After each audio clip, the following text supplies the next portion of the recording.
Today we are going to see how to study the past. We need to know and understand the past and its events through some medium. That medium is called as a source. So, with respect to history, anything that gives information regarding something is a source. For example, if I get your ID card, what kind of details will your ID card give me? Your name, the class which you belong, your school name, your school address, your mode of transportation for the school, your blood group even, etc. So, when I get these kind of information from your ID card, that becomes a source. Thus, a source can be any place, person or a thing from which something originates or can be obtained. With respect to history, if anything gives information regarding something, then it is a source. Sources can be in the form of anything like a book or even a coin, etc. Moving on to different sources to study medieval history. First, epigraphics.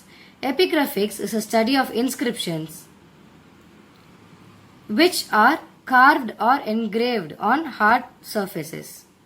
So, any kind of short or long messages engraved or carved on hard surfaces are referred to as inscriptions. They are engraved or carved on the hard surfaces because they should not be destroyed easily. Engraving on coins and copper plates were very famous during the medieval period. On the screen, you are able to look at a copper plate inscription of Thirumalai Nayakar belonging to the 17th century common era of the Madurai district. This copper plate inscription consists of Tamil scripts which is believed to belong to one of the ancient Vaishnavite temple in Madurai. Moving on to numismatics. The study of coins is usually referred to as numismatics. These coins are usually designed and issued by the rulers themselves. The rulers can be kings of any kingdoms or emperor of an empire. These coins gives us with the following informations: the period that the ruler belonged to, the ruler's name or figure, the ruler's associated symbols, the ruler's achievements, the ruler's personal interests. These can be engraved on the coins. On the screen, you are able to see the coin from the Delhi Sultanate period. The second example of gold coins from the Mughal period. The left hand side, you are able to see the image of Emperor Akbar the Great. He was the Sahenshah or the ruler of entire Hindustan or India. On the right, the image of sun is being given. Here, Akbar is compared to the sun. Why? Because sun spreads its rays throughout the world without any discrimination. Same way, Akbar the Great, being the emperor of India, also helped his people in many ways without seeing any religion-based discrimination. That is why Sahenshah Akbar was compared to sun. So this is his achievement and is depicted through his gold coins. On the screen, you are able to see the other coin examples that belong to the Delhi Sultanate period. The monuments are buildings that were built during the earlier days which exist even till now. These monuments are used to give us informations like architectural skills and artistical skills.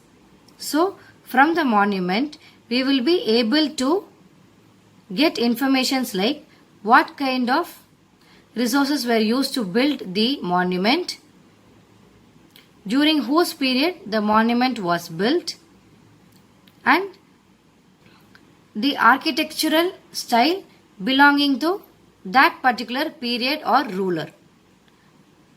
So these informations we will be getting through the monument. And children, can you guess the monument which is given on the screen? Yes, ma? For your understanding, I have placed two pics. On the left, you can see the palace of Rajputs. On the right, you will be able to see the Mughal palace. So, the architectural patterns of the two palaces are different. Their way of construction, the patterns are differing. So, on the left, Rajput way of architecture. On the right, Mughal way of architecture or styles of architecture. Paintings. Paintings illustrate artistic progress. Only kings and their palaces were covered in the painting, and common people and their lifestyles were rarely covered in the paintings. On the screen, you are able to see the painting belonging to the Delhi Sultanate period.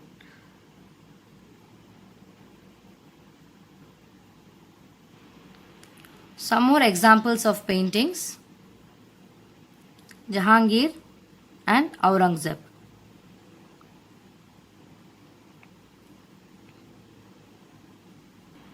Literary evidences. It means books, handwritten sources. They can be in the form of books like stories as well as poems. For example, autobiography of the Mughal Emperor Babur is Babar Nama. It was written by Babur himself. Babar Nama covers the life incidents of the Emperor Babur. So, book sources are referred to as literary evidences. And there are two types of sources. They are indigenous and foreign sources. Indigenous sources are Indian sources. Foreign sources are non-Indian sources. Sources that are originated in that particular place are indigenous. Sources of information which is from outside place is foreign sources. So you will be able to see the example of indigenous as well as foreign.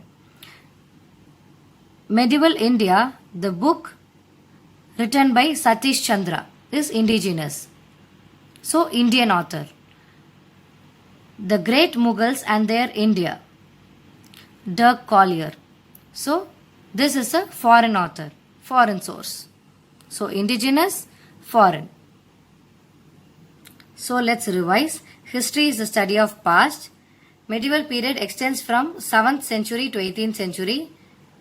So that is exactly during the decline of Harshavardhan, the medieval period begins, and the time when British becomes super powerful in India, the medieval period comes to an end. Changes in medieval period are social, political, economic and cultural. The geographical features always influence the historical events. Sources to study can be Indian or foreign. The sources to study medieval history are inscriptions, coins, paintings, monuments and books. In the upcoming lessons, you will be able to study about various kingdoms after the period of Harshavardhan, the foreign invasions, how the foreign invaders established their power in India, the Delhi Sultan, the Mughals. After that, the entry of foreign traders to India, especially about the British. Thank you.